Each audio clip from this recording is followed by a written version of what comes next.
வணக்க நண்பர்களே, நாம் இன்னைக்கு பார்க்க போகிற வண்டி என்னன்னு பார்த்தீங்கன்னா பஜாஜில் பல்சர் 150 ஸ்டாண்டர்ட் மாடல்.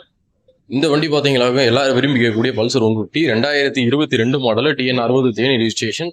வண்டியோட கலர் பார்த்தீங்கன்னா black and blue colour sticker. வண்டி தெளிவாக இருக்குது. மொத்தமே 20,000 கிலோமீட்டர் தான் ஓடி இருக்குது. கம்பெனிலேருந்து வந்து 2 டயரும் கழட்டிட்டு செயின்ஸ் பாக்கெட் எல்லாமே பூரா பூஸ்ட் போட்டாச்சு. வண்டி வந்து பக்கா கண்டிஷனில் இருக்குது. வாங்க வண்டியை பக்கத்தில் போய் பார்க்கலாம். ஃப்ரண்ட் டயர் கண்டிஷன் பாருங்க, பிராண்ட் நியூ டயர் இப்போ தான் போட்டிருக்கு. வைசர்லாம் பாருங்க, நீட்டாக இருக்கு. சரிங்க, எக்ஸ்ட்ரா பார்த்தீங்களா கூட்டியாக ஒரு LED லைட் மாட்டிருக்காரு customer. Black and blue colour. வண்டி மெயின் எல்லாமே சுத்தமாக இருக்குது. இன்ஜின் ரூம் எல்லாமே தெளிவாக இருக்குது. ரைட் டோர்லாம் எதுவும் உடையில தேவையில்லை. எக்ஸ்ட்ரா பார்த்தீங்கன்னா லெதர் எக்ஸ்ட்ரா ரூம் வச்சு லெதர் சீட் கவர் போட்டிருக்காரு, டேங்க் கவர் போட்டிருக்காரு கஸ்டமர். சைட் கவர் இது டேமேஜ் கிடையாது. ரியர் டயர் பாருங்கள், புது டயரு, பிராண்ட் நியூ டயரு. ரெண்டுமே பார்த்தீங்கன்னா பிராண்டட் டயர் தான். எதுவும் லோக்கல் டயர்லாம் இல்லை, MRF டயர் தான். TN 60 PZ 6179 வண்டி நம்பர். ஆல் பீஸ் எதுவுமே உடையில. வண்டி சிங்கிள் டிஸ்க் ABS வரக்கூடிய டைப்பு.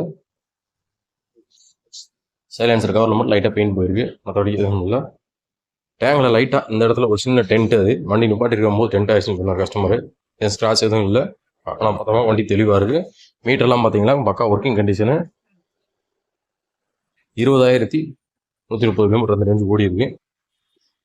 கஸ்டமர் பார்த்தீங்கன்னா எக்ஸ்ட்ராவாக நிறையா மாட்டிருக்காரு.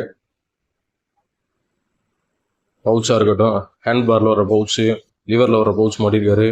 ப்ளஸ் LED லைட்டு, எல்லா இடங்களும் LED லைட் மாட்டிருக்காரு. நீங்களே பார்த்தாலே தெரியும். எக்ஸ்ட்ராவாக பார்த்தீங்கன்னா அந்த எல்லோ கலர் LED ப்ளஸ் அங்கங்கே பார்த்தீங்கன்னாக்கும் பிளிங்க் ஆகிற மாதிரி பார்த்தீங்கன்னா நிறையா LED போட்டிருக்காரு. வண்டியவே சும்மா அலங்கரித்து வச்சிருக்காரு வண்டியவே, அங்கங்கே லைட்டாக மாட்டி. நைட்டில் பார்த்தா தான் தெரியும் அந்த அளவுக்கு பளபளன்னு இருக்கிறது. தெளிவாக இருக்குது வண்டி. அந்த டேங்கில் அந்த சைடில் இருக்க ஒரு சின்ன டென்ட்டை தவிர மற்றபடி பார்த்தோம்னா எல்லாமே பார்த்தோம்னா பக்கா கண்டிஷனில் இருக்குது வண்டி. டயராக இருக்கட்டும், செயின்ஸ் பாக்கெட்டாக இருக்கட்டும். செயின்ஸ் பாக்கெட்லாம் புது பாக்கெட்டு, நீங்களே பார்த்தாலே தெரியும். 3 ஸ்க்ரூ பேக் பண்ணலாம், அப்படியே இருக்குது, ஒரிஜினாலிட்டியாக இருக்குது. எந்த ஒரு டேமேஜோட வந்ததோ அதில் ஒரே ஒரு இடத்துல அந்த டேங்கில் வர ஒரு சின்ன டென்ட் மட்டும் தான். மற்றபடி பார்த்தீங்கன்னாக்கும் பக்கா கண்டிஷனில் இருக்குது வண்டி. எந்த ஒரு இதுவும் இல்லை. 150 தான் வேணும், அதுவும் எனக்கு ஸ்டாண்டர்ட் மாடல் தான் வேணும் அப்படின்னு நினைக்கிறவங்களுக்கு இந்த வண்டி ரொம்ப சூட்டபுளாக இருக்கும். இந்த வண்டி வந்து ஃபேமிலி யூஸுக்குமே நல்லாயிருக்கும். ஹில்ஸ் ஓடுறவங்க செய்கிறவங்க உங்களுக்குலாம் பார்த்தோம்னா இந்த வண்டி பெஸ்ட்டாக இருக்கும். இப்போ நார்மலாக ட்வின் டிஸ்கில் கூட 2 பேருக்கு மேலே உட்காந்து போக முடியாது. இதில் பார்த்தீங்கன்னா ஃபேமிலியாக போகும்போது சின்ன பசங்களை வச்சு ஓட்டுற வைக்கிறதுக்கு எல்லாத்துக்குமே யூஸ்ஃபுல்லாகவும் இருக்கும். ஓரளவுக்கு 50 கிலோமீட்டருக்கு மேலே மைலேஜ் கிடைக்கிற வண்டியும் கூட இந்த வண்டி பார்த்தீங்கன்னாக்க நம்ம கம்பம் நாகார்ஜுனா மோட்டார்ஸில் இருக்குது. இந்த வண்டிக்கு நம்ம கம்பம் நாகார்ஜுனா மோட்டார்ஸ் நாங்கள் எதிர்பார்க்குற விலை பார்த்தீங்கன்னாக்க 79,000 எதிர்பார்க்குறோம். நேரில் வாங்க, பெஸ்ட்டாக பண்ணி கொடுக்கலாம். நன்றி, வணக்கம்.